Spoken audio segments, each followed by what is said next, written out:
जिसका डर था वही हुआ। सऊदी अरब के क्राउन प्रिंस मोहम्मद बिन सलमान तस्वीर में देखिए ट्रंप के साथ नजर आ रहे हैं। वो अमेरिका पहुंच गए हैं। अमेरिका पहुंचने के बाद उनका स्वागत ऑब्वियसली ऐसा ही होना था जैसा बिन सलमान को पसंद है। इसके बाद गदगद बिन सलमान ने बहुत बातें की, लेकिन आपको मैं पॉइंट टू पॉइंट सारी बातें शॉर्ट में समझा रहा हूं। बिन सलमान ने एक जगह आपको सुनाने वाला हूं, साफ उन्होंने कहा कि वो चाहते हैं जो अब्राहम अकॉर्ड है इजराइल का, उसमें शामिल होना। यानी बिन सलमान ने, सऊदी ने एक्सेप्ट किया है कि उसे इजराइल की तलब है। लेकिन आगे उन्होंने कहा कि भाई क्योंकि प्रेशर बन जाएगा, सारे मुसलमान गरियाने लगेंगे, मुसलमान का जो करता धरता है उसका टैग भी सऊदी को चाहिए। तो बिन सलमान ने कहा कि हम इजराइल के साथ अब्राहम अकॉर्ड तो चाहते हैं, लेकिन हम चाहते हैं कि फिलिस्तीन का पाथ भी क्लियर हो। अब आप कहेंगे यार ये देखो कितना अच्छा आदमी है बिन सलमान, कम से कम फिलिस्तीन की बात तो की। हजरत बात ही की है। पहले यही बिन सलमान कहता था कि इजराइल को, फिलिस्तीन को मान्यता देनी होगी, 2 स्टेट सॉल्यूशन होगा, लेकिन आपने ध्यान नहीं दिया। इस बार बिन सलमान ने कुछ नहीं कहा, सिर्फ कहा रास्ता क्लियर होना चाहिए। ना 2 स्टेट सॉल्यूशन, ना 2 स्टेट सॉल्यूशन, ना फिलिस्तीन की कोई बात, क्यों फिलिस्तीन स्टेट के लिए रास्ता क्लियर होना चाहिए। यानी इजराइल अगर हमसे बातचीत भी करे और वो इजराइल अगर मुंह से कह भी दे, ये बात पहले भी बोल चुका हूं मैं, कि इजराइल खाली मुंह से कह दे कि हाँ 2 स्टेट सॉल्यूशन पर हम बात करेंगे, तो मोहम्मद बिन सलमान यानी सऊदी अरब इजराइल के साथ नॉर्मलाइजेशन कर लेगा। अल्लाह अकबर, अल्लाह अकबर। सुनना चाहते हैं? सुनिए। But I think you have a very good feeling toward the Abraham Accords. Yes, definitely, Mr. President. We want peace for the Israelis, we want peace for the Palestinians, we want them to coexist peacefully in the region, and we will do our best to reach that day. And the defense agreement... मेरे दोस्तों सिर्फ इतना ही नहीं, ये खबर बहुत खास है, इस वीडियो को शेयर जरूर कीजिएगा ताकि हिंदुस्तान के मुसलमानों की आंखें खुले, आजू बाजू के मुसलमानों भी खुल जाए तो अच्छी बात है। दोस्तों बिन सलमान के सामने ट्रंप ने कहा कि आपने हमसे कहा, कंफर्म करवा रहा है दुनिया के सामने कि अकेले में जो तूने कहा है मुझसे वो सामने भी बोल। ट्रंप ने कहा कि आपने मुझसे कहा है कि आप $600 बिलियन अमेरिका में हमारे यहाँ इन्वेस्ट करोगे। क्या ये $1 ट्रिलियन हो सकता है इन्वेस्टमेंट? तो बिन सलमान ने कहा जी हाँ। दुल्हन की तरह मुस्कुराता रहा बिन सलमान, मुसलमानों का सौदा करता रहा बिन सलमान, अरब का पैसा अमेरिका में फूंकता रहा सलमान। यह है आज का मोहम्मद बिन सलमान। इसको तो अल्लाह तौबा मोहम्मद कहने का भी मन नहीं करता। दोस्तों इतना ही नहीं, साफ साफ सऊदी अरब और डोनाल्ड ट्रंप सगे भाई जैसे नजर आ रहे हैं। हर बात पर लब्बैक ट्रंप की बिन सलमान कहता हुआ नजर आ रहा है। Always been on the same side of every issue. I think we've done a great job in wiping out the nuclear capacity of Iran. We're doing that now. You're saying to me now that the 600 million will be 1 trillion. Definitely, because what we are signing to facilitate that, and I like that very much. और एक जगह काफी अलग बात हो गई, मैं इससे खुश हूं।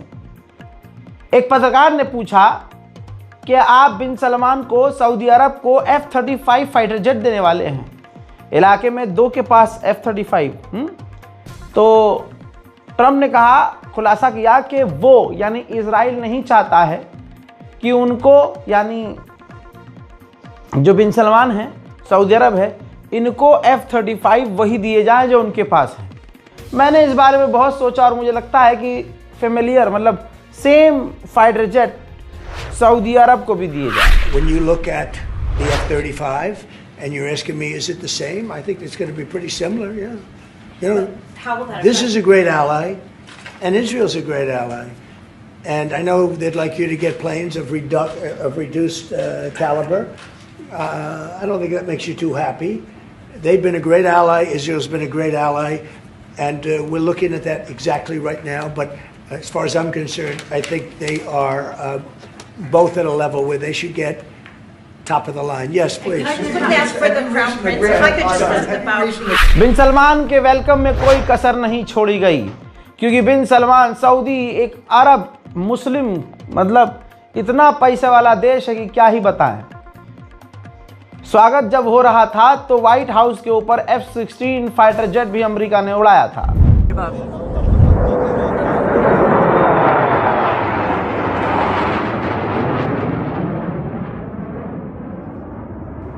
बिन सलमान के साथ हो क्या रहा है, वही होता है जो अमीरों के साथ होता है।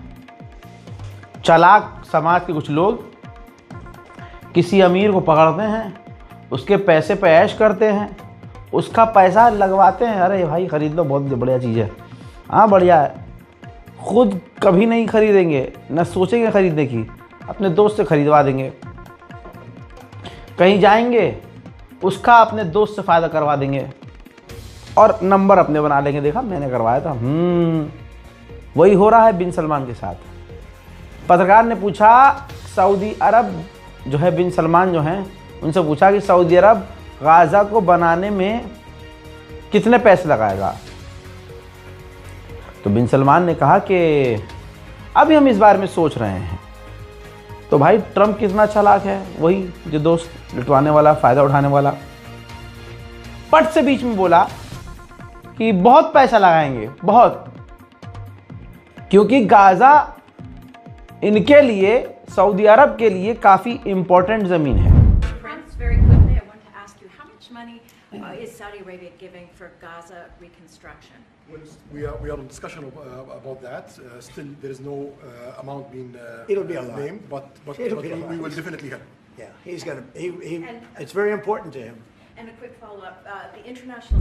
हज़रात मोहतरम, वहीं कहा जा रहा है कि सऊदी अरब मोहम्मद बिन सलमान भी डोनाल्ड ट्रंप पर प्रेशर बना रहे हैं कि सूडान का जो मामला चल रहा है, सूडान में जो सिविल वॉर चल रही है, उसको ख़त्म किया जाए।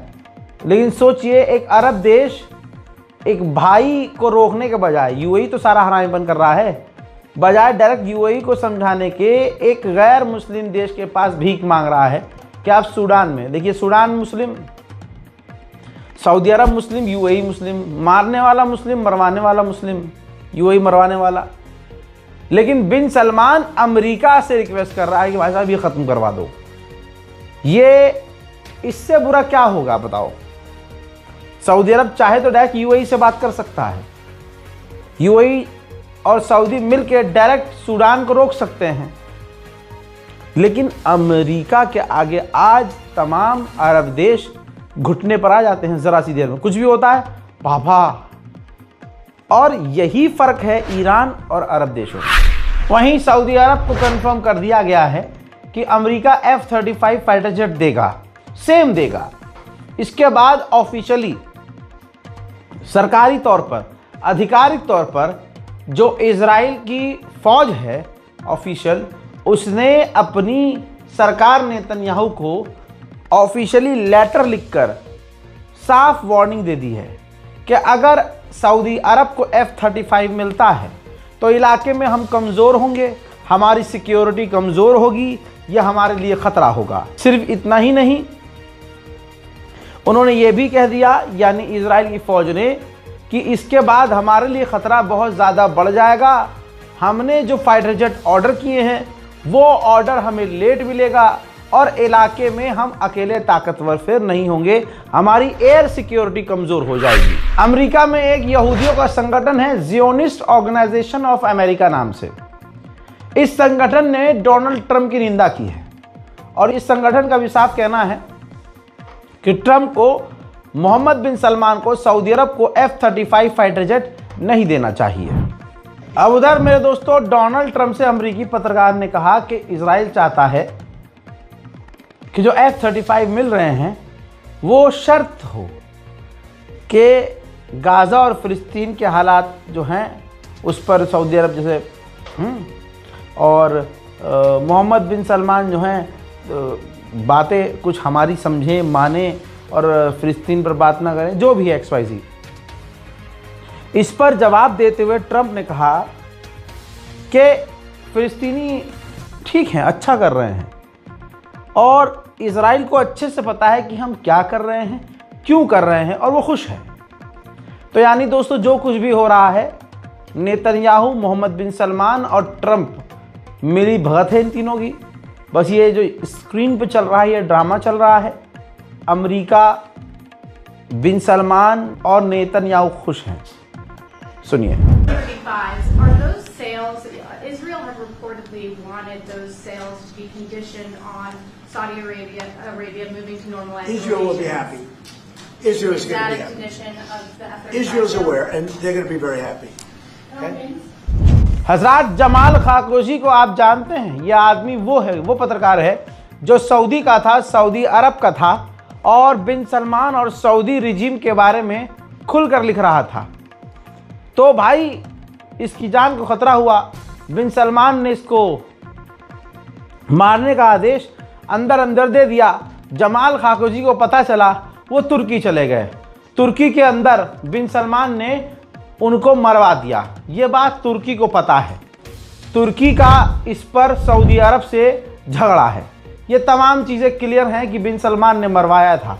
लेकिन जब ये बिन सलमान ट्रंप के आगे बैठा था तो इनसे पत्रकार ने जमाल खाशोगी के बारे में पूछ लिया, तो बिन सलमान को बोलने की ज़रूरत नहीं पड़ी।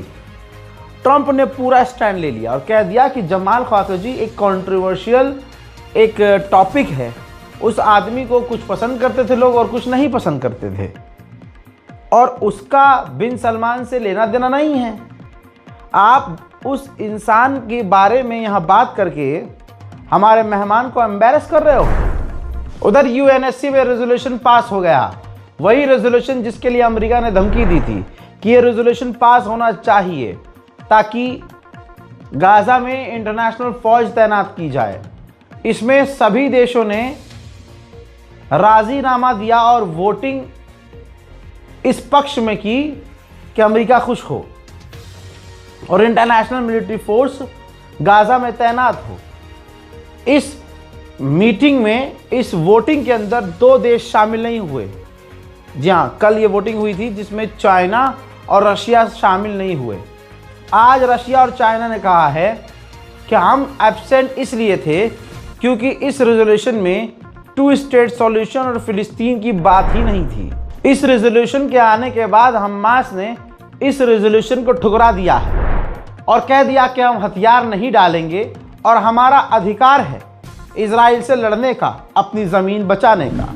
वहीं इस रेजोल्यूशन के पास होने के बाद इजराइल ने कहा कि फिलिस्तीन स्टेट कभी नहीं बनेगा और हमास को हथियार डालना होगा। उधर वेस्ट बैंक में अलग ही जंग चल रही है। वेस्ट बैंक में अब फिलिस्तीनी कुड़ रहे हैं। एक फिलिस्तीनी ने एक इजरायली झुंड पर हमला किया जिसमें एक इजरायली की मौत हुई। पलटकर इजराइल की मिलिट्री और फौज ने उन दोनों हमलावर नौजवानों को कत्ल कर दिया। बुरी खबर यह भी है कि इजराइल ने गाजा पर बड़े हमले किए हैं, जिन हमलों में कई गाजा के फिलिस्तीन के लोग मारे गए हैं। हमले कितने खतरनाक थे, तस्वीरों से आप समझेंगे।